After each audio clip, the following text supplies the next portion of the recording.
Hello, everybody. My name is Drew Dosek, and welcome to Trading the Close. So today was a volatile day in the stock market intraday. We had prices lift higher off of weaker than expected inflation data, and that also does potentially put pressure on JP and the Federal Reserve to go ahead and start cutting interest rates. But then at 1:30, we had an announcement by the United States to have non-essential personnel evacuated out of Kuwait and Bahrain. And usually, whenever that happens, military conflict starts boiling up. The stock market started selling, oil spiked, the VIX started pushing up a little bit higher too. So there could be tensions on the horizon, but eventually, maybe with Iran and with Israel, maybe a combination with the United States too. We're going to see how that is displayed on the charts today. So let's just jump into the market summary page here. As you see here, the Dow Jones is basically flat, now up 0.08%. NASDAQ down 0.5%. S&P 500 down 0.23%. U.S. oil, as I mentioned, did spike up, now up 4.91%. Gold started pushing higher too on this news, now up 0.73%. And Bitcoin started tumbling. Again, guys, this is further proof Bitcoin is a risk asset, at least for the time being. All right, so into the S&P 500 heat map, you see the mega players here all turning down on the day. Microsoft still hanging in there, and Netflix. Netflix seems to be an attraction of investors whenever there's pressure under these other mega cap positions. But we see Amazon also down, Walmart down, Costco down, AVGO, one shining star in the mega caps. But for the most part, we have a lot of red on the screen displayed. Now let's get into the S&P 500 on the SPX to see what's being displayed today. Now, yesterday we notated that we did close above this declining trend line.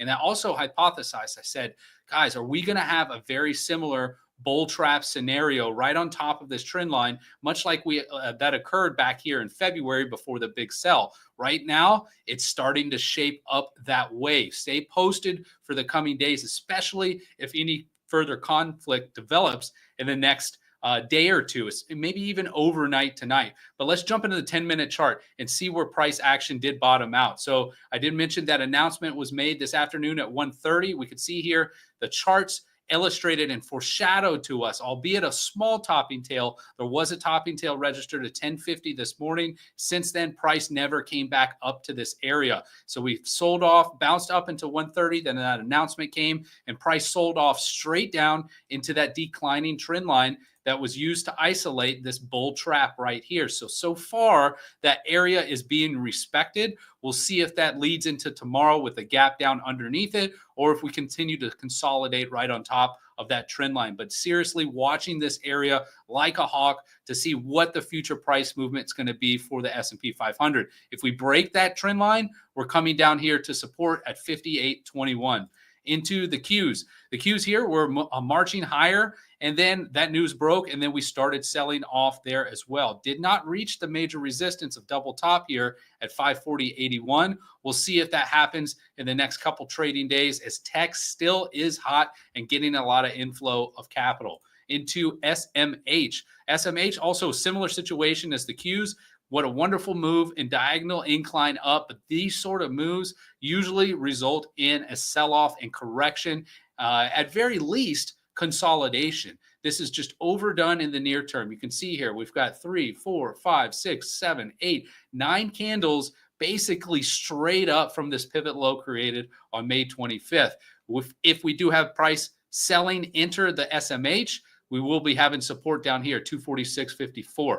Next up, IWM. IWM started curling over also today, but that is to be expected, folks. We did break out of this declining trend line. Now we need to have price come back down and catch support for a continued bounce and move higher. This is a significant breakout on the IWM. And then also, if you look across back in history on the chart, you can see right where price action is. We were a little higher today and yesterday. That's coming right into this pivot. Understanding the flow of charts, how price action responds to previous areas on the chart is critical to understanding future price flow. As we see now, that is resistance, and now we're starting to come back down. First support there, as I said, 209.53 that I am watching. Into Bitcoin. Bitcoin if you didn't know anything about today's news, you would just say, hey, it's just kind of consolidating right here. And that is exactly what I'm going to derive, at least for now. For now, price action is consolidating, holding up here a very nice immature bull flag pattern. So far, looking good for Bitcoin. First support area is this 50% area of the parallel, right around 107,500. And then immediate resistance is going to be this trend line at 112. I'll flip into the 10-minute chart there too to illustrate Bitcoin's risk on scenario. So here again, 1:30 in the afternoon. Look at the selling pressure that hit the markets and a bear flag on the 10-minute chart of Bitcoin there. So we could be seeing further downside later tonight in Bitcoin. Next up, we've got gold. Gold, as you see here, still trading on top of this declining parallel channel. Now, with this news, gold did peak up today. Now, we've never confirmed above this parallel either, so that still leaves it vulnerable for a fall back down. But if we do start pushing higher, this inverse head and shoulders pattern will then start playing out and push us up near that $3,600 level on gold. Into silver. Silver also did start curling over, and this is also to be anticipated. We've had a monumental move up on this commodity, and we likely will start curling over, maybe even consolidate right here at very best, right at the $36 level. Otherwise, $34.86 is going to be some major support for silver and would likely be a buying opportunity for continued bounce up higher. Into U.S. oil. Guys, we've been calling this for weeks now. And even when we did confirm right here, I was waiting for a potential pullback to buy. But should you have bought right here at this confirmation, you are nicely in the money on U.S. oil with it pushing higher. Next stop measured move 68.69, followed by this inclining trend line right at $70.57. Into nat gas. Nat gas, as you see here, curling over the last 7 trading days. Right here made a pivot, and then all these candles now curling back over, touching the bottom end of this big green candle. So right now, that's the most immediate area of support, right at $3.52. Next area of support down here at $3.38 for nat gas. The 10-year yield did retreat today, and it did so because the inflation data came out weaker than anticipated. So all is looking good on the 10-year chart. We should anticipate for any other positive developments with inflation news, the 10-year yield to retreat back down. Major support's going to be down here at the bottom end of this parallel channel, roughly at 4.11%. But again, still keeping a close eye on the top end of this trend line, because this trend line right here, guys, it really determines which way the markets will likely go and which pressure and how much pressure is implied on the markets, especially if we start pushing up higher. Money's going to be tougher to achieve and get. Now into the VIX, VIX. We don't normally cover this, but I wanted to at least highlight the fact of the volatility that is potentially spiking. Now look, we had a big sell-off on the VIX right near the close, just 10 minutes prior to the close. But we look at it from 130, we were down at $16.22, and then we pierced $18. We got all the way up here, 11% move on the VIX in just under 2 hours of trading. This is an incredible move on the VIX. If military conflict does push into tomorrow, we will likely see the VIX spike up a little bit more, but it all makes sense. We've been following the S&P 500. We've been following the Qs and the SMH. We have been pushing up to levels and extended far enough to where we should start seeing some volatility and pulling back. And then addition, with all the cycle work that I do, guys, we have a service called Trader Alerts Explorer. Every Monday, I put out a video about cycles. I've been highlighting our current upcoming cycle date. We had a full moon last night. Then on June 15th, we have a major cycle date that will have positive and negative influence on the market, much like a big tug and pull interaction going on. And we see all these conflicts now spreading all throughout the United States, and then potentially even Iran, Israel, and the United States. So conflicts are boiling up with this tension. It's all in the cycles and can be predicted or at least isolated in future dates. All right, into StarBucks, one of the bigger winners here on the S&P 500 today. Even with all the pressure pulling prices down on most stocks, StarBucks was one of those shining stocks, pushing up 4.33% to close the day. But notice where price action stopped at the top today. We'll zoom into the 10-minute channel right here, or 10-minute chart, right here at the 50% area of this parallel channel. Guys, these parallels give you so much information to go on where price can likely stop, stall out, and reverse back down for a potential buy-in opportunity for a continued move higher. As we see here, at least immediately right now, this area right at the 50% area, the parallel, which is a high of $95.91 up to $96.48, is the immediate resistance for SBUX. Should we have a pullback down anywhere on this trend line? It's currently a dynamic trend line, so price changes. It's going to be roughly around $90 when price could come back down and hit that area. And you see I just strung the low pivot here from April 30th and then connected it over to the next pivot low on June 2nd to create that trend line if you want to do that on your own charts. Into AVGO. AVGO was the biggest winner in the mega cap space today. As you see here, it's pushing back up. Now, we did fall down back into this parallel channel, never confirmed down here. So a push back up does make sense. But notice here with this trend line, right? We've had this trend line essentially hold down price ever since over here in March. Now, we did poke above this on June 3rd, and we even did confirm, but then we gapped underneath that support. So now that tells me this trend, in essence, is now changing on AVGO. Price action will hit support or hit resistance right here at 257.68 should price continue moving higher with AVGO. But the likelihood of us coming back down, testing the top end of this parallel right at 248.65 is actually higher than us making new higher highs on AVGO. Into OKLO. OKLO is involved with fission power and really received a lot of inflow of capital today. As you can see, look at this massive move up on the chart, up now 29.48% to close the day. Post-market hours, though, look at this. Big, huge drop on this stock because you do have reflex reactions. When prices are extended, we do have an immediate pullback action. And it may take us several days, but whenever price gets extended, it usually will start coming back down just because too many people are FOMOing into these type of stocks, and folks that we're shorting are also covering their shorts when price action is moving higher on this chart. So watch this and learn from this movement, especially what's going on after hours right now. After this huge movement up, a lot of retail investors would be thinking, man, this is never going to stop. It's going to keep going to the moon. But you've got to be very wary about stocks that make big moves. Wait for pullbacks. There will always be pullbacks and another buy-in opportunity. Now for OKLO, an aggressive pullback area would be right here on this trend line, right at $57.60. If we get price action to come back down into there, we will likely receive a decent bounce off of that trend line for a further move up. Into QUBT. QUBT, as well as a couple other quantum computing stocks, really were on fire this morning, but then they started retreating. As you can see right here, we got up to a high of $20.90 and then finished the day down here at $18.97. So a decent pullback here on QBT. And part of the reason for quantum computing getting a big boost today was because the CEO of NVIDIA, Jensen Huang, did mention that quantum space is really on the threshold of breaking through.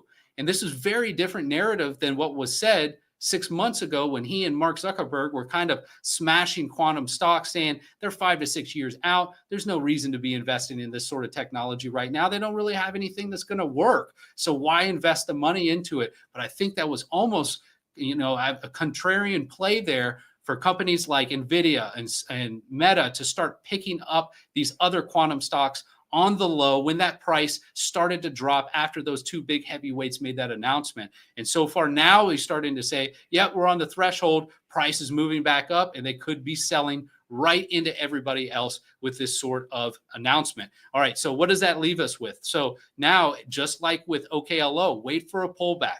Major support right here, 1459. If you just want to get into QUBT, go ahead. Notice we're right here chopping along this resistance area. This is all this price action. So it will likely take a few goes to get through it effectively, or even consolidate in that area too, which likely could pull price down to that support range for a good long. Into QBTS, QBTS did not receive the big surge that QUBT did.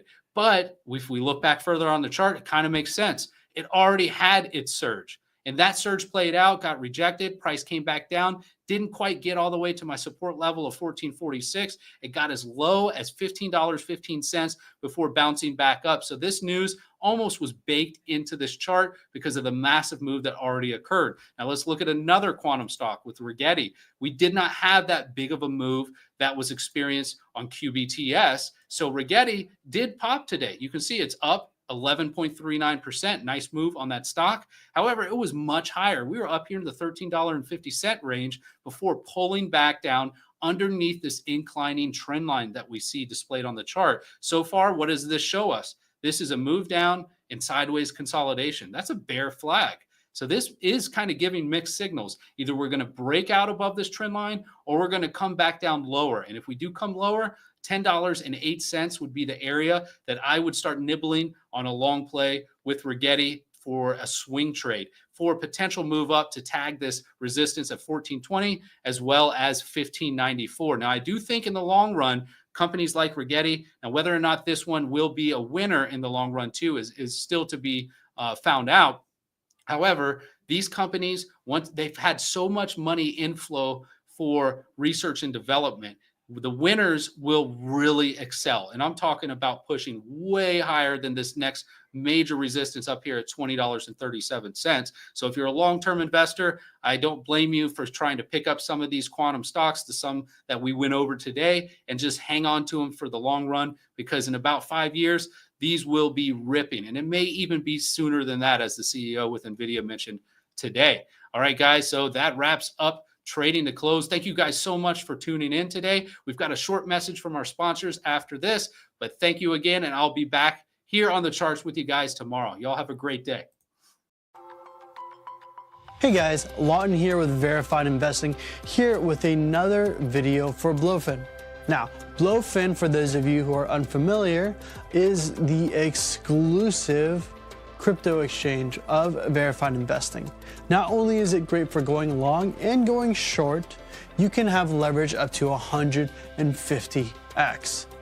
Let's take a look at what Blofin has to offer. All right, guys, so let's take a look at futures. So I'm actually already in a trade on Blofin. As you can tell, I entered long and I have my take profit all the way up here and my stop loss right here on Bitcoin. I'm currently long Bitcoin, but let's see if we can find something else to potentially trade. So the great thing about Blofin is you can take a look at all of their pairs. I can trade anything I want from here, and I can see, okay, RVN USDT, this has been extremely volatile, at least on the hourly chart. But what type of pattern does this look like to me? I say this looks absolutely bullish. So let's go to market, how much money I want to use. Let's say, let's change this to USDT. Let's say I want to put maybe $100 and use a little more leverage, use 10x leverage and click buy long, confirm. And there I am. I am currently long on RVN USDT. Looks like a bull flag to me. I'm gonna add a stop loss down here to protect myself and for my take profit. Ooh, I'd love to see it move all the way up here. So there it is. I'm in a trade on Blofin, and hopefully this works out in my favor. I've set my levels so easily. I can adjust my stop loss and take profit levels with the drag of a button. And I can even see all of the order books right here. I can see how many shares or in this case, tokens are being traded at any given price. All right, so that's Blofin. Thank you again so much to Blofin for sponsoring us again. There are so many crypto exchanges out there, but we chose Blofin to partner with because we like their user friendliness, their reliability, and we trust their product. We use it ourselves too. Have a great day, guys. See you later.